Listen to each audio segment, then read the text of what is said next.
pakiramdam na parang nabibigatan ka na sa lahat. Na kahit anong gawin mo, hindi ka makawala sa gulong ng isip mo. Ganun ako nitong nakaraang buwan. Siguro nga, pinakamahirap na buwan ng buhay ko. Kaya isang araw, sabi ko sa sarili ko, sige na, sakay na lang tayo. Bahala na kung saan makakarating. Hindi ko talaga alam kung saan ako pupunta. Wala akong plano. Wala akong direksyon. Gusto ko lang makalayo. Makahanap ng kaunting katahimikan. Yung tipong tahimik pati loob mo. Paglabas ko ng bahay, malamig ang hangin. Mapusyaw ang kulay ng langit. Hindi naman masama ang panahon pero parang sinasabihan ako na relax ka lang. Nakatayo lang ang motor sa tapat ng bahay. Tahimik pero parang handang-handang sumama kahit saan. Isinuot ko yung helmet ko ng mabagal. Parang bawat click ng strap, isang hakbang papalayo sa bigat na dinadala ko. Pag-start ng makina, ramdam ko agad. Ito yung tunog na namimiss ko.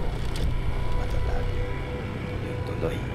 Parang sinasabi sa akin, sige lang, laban lang. Unang ilang kilometro, pamilyar na kalsada. Pero iba na rin ang ngayon. Siguro kasi, iba na rin ako. Sa bawat cambio, parang may tinatanggal na bigat sa bibig ko. Sa bawat kurba, napapaisip ko na baka nga, kaya ko pa. Malamig ang hangin na sumasalubong. May amoy ng basang lupa at pino.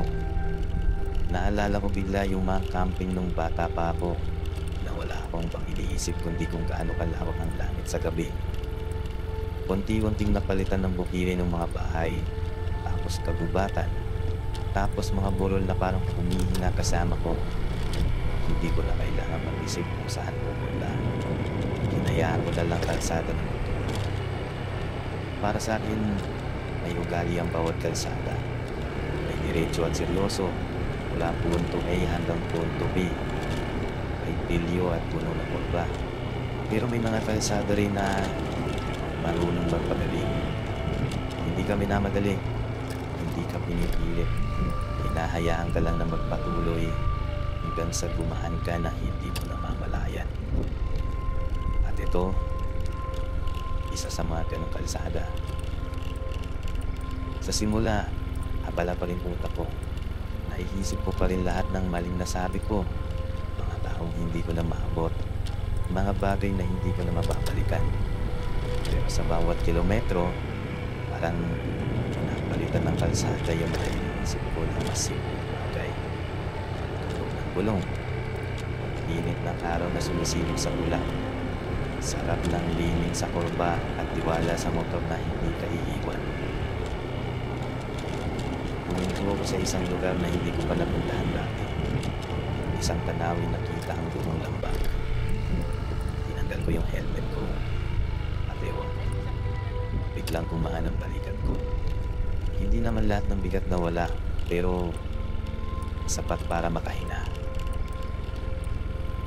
Doon ko napagtanto, hindi isang bagsakan ng paggaling. Paunti-unti yan. Minsan, nasa mga simpleng sandali lang. Isang tanawin, isang makina, isang biyahe na hindi mo akalain kailangan mo. Kaya sumakay ulit ako. Mas kumipit ang daan. Mas naging pabaliko-baliko. Yung klase ng kalsada na wala ka na ibang iisipin kundi ang tingin ng gulong mo at ang galaw ng mundo sa paligid mo. Naramdaman ko na gumagalaw ang katawan ko kasabay ng motor. Parang isa lang kami. At sa galaw na yun, unti-unting bumibitaw utak ko sa lahat ng iniisip ko. Hindi ko alam kung gaano katagal ako nasa daan. Basta nung angat ang araw, parang mas buhay ang kulay. Mas tuntik ang mga puno. Mas buhaw ang langit. Pati yung mga anino mas banyaga. Dumaan ako sa tulay at ilang segundo, kasabay ng biyahe ko yung tunog ng ilog sa ilalim. Na-realize ko, ang dami ko nang sinubukang paraan para ayusin ang sarili ko. Usap, isip, minsan, hindi sapat yun. Minsan kailangan mong gumalaw, kailangan mong magpaikot sa gulong at hayaan ang mundo na baguhin ka habang dumadaan ka dito. Pag-uwi ko, hindi ko masasabi na gumaling na ako. Pero may nabago. Mas magaan. Mas kaya ko na punya. Mas kaya ko na hindi kahit paano. 2 gulong lang to. Pero kaya nitong magdala ng mas mabigat pa sa tao. Kaya nitong dalhin kasi ng sakit. At sa huli, kaya na nitong balik sa sarili. Pagpasok sa driveway, tinabi yung taong umalis kanina umaga. Parang bumalik ako sa bersyon ng sarili ko na akala ko na wala na. Siguro, yun talaga ang biyahe. Hindi lang para makarating kung saan, kundi para